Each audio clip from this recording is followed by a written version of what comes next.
Umetoka Majoi. Sisi safi bwana, tutamaliza mchezo kama mabingwa kihistoria, kama mabingwa tetezi wa kombe la FA, mchezo huu 3-0. Alafu sasa Coast hiyo naweza nikamwambia kapalamia mtumbwe ambao sio wake.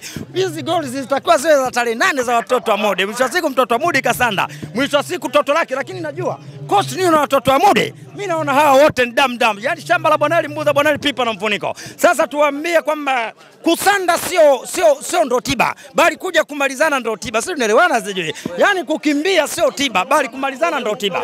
Kama unavyoona mpaka sasa hivi, yani hata wenyewe bodi ya ligi wanaona aibu ule mchezo na kwaje waliuahirisha. Na hii kilichotokea kule kwa Lahali, watu wameona. Tumeona Lahali kasanda, mwisho wa siku walokwenda uwanjani unaona kachukua pointi 3 muhimu. Uongo ndugu zangoni. Kwa hiyo hata sisi ile tarehe 8 ilitakuwa tuchukue pointi ngapi? Pointi 3 na magoli kama yote. Ilitakuwa tuchukue pointi 3 na magoli 5. Mwisho wa siku mpaka sasa hivi hata bodi ya ligi wenyewe wameshakubali, mpaka jana ile mimi nimesikiliza bodi ya ligi wameshakubali kwamba watoto wa Mudi walikiuka baadhi ya vipengele. Moja, wakati wanakwenda ile tarehe 7 kufanya mazoezi katika uwanja wa Benjamin Mkapa, hawakutoa taarifa kwenye bodi ya ligi, hawakutoa taarifa kwenye mwenyeji ule mchezo ambao ni Yanga, hawakutoa taarifa kwa meneja wa uwanja. Kwa sisi tunaiatia ile kamati ya masaa 72. Kwa sisi tunaangalia michezo ambayo inaofuata mbele yetu. Lakini niwaambie ndugu zangu waandishi wa habari kwamba mchezo ule watawalana na uishi umeshaisha. Kwa sisi ule tuutambue, bado tunaangalia michezo utakaofuata. Kama unavyoona FA Cup, mimi ndo bingwa mtetezi.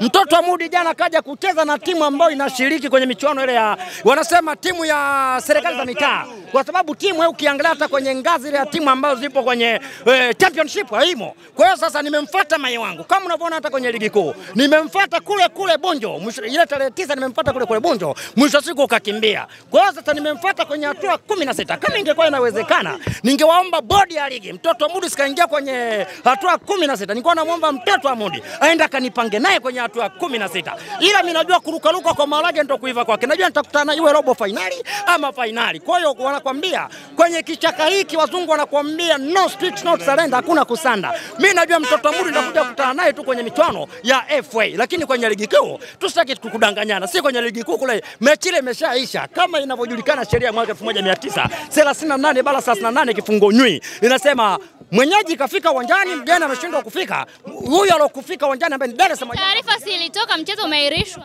Mimi nikiwa pande za Majoe kule, nilipata taarifa TFF wametoa barua ya kwanza kwamba ilikuwa saa 5 hiyo. Wanasema mchezo uko pale saa 5 asubuhi hiyo. Nimetoka Majoe inafika saa 8 Benjamin Mkapa, inakuja barua ya pili kwamba mchezo umeahirishwa. Lakini mimi nazingatia barua ya kwanza. Barua ya kwanza ilisema mchezo uko pale. Barua ya pili wanakuja kusema mchezo umeahirishwa. Kwa hiyo tuambie bodi ya ligi wafuate sheria ya mwaka 68 ibara 38 kifungo nywi. Inasema asiyefika uwanjani ale lungu. Mimi naona mtoto wa Mudi ana hamu kwenda kucheza championship.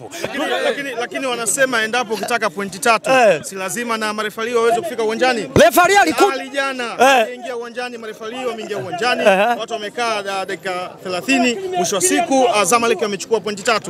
Young Africans walikuja uwanjani lakini marefali hawakuepo.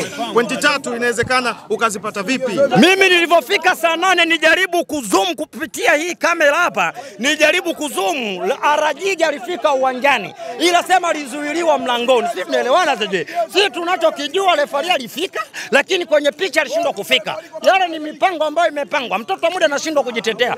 Kwa sababu yeye alikuwa na timu mbovu, alikuwa na majeruhi wengi. Ameshindwa kuzungumzia kwamba alikuwa na majeruhi wengi. Mwisho wa siku anakuja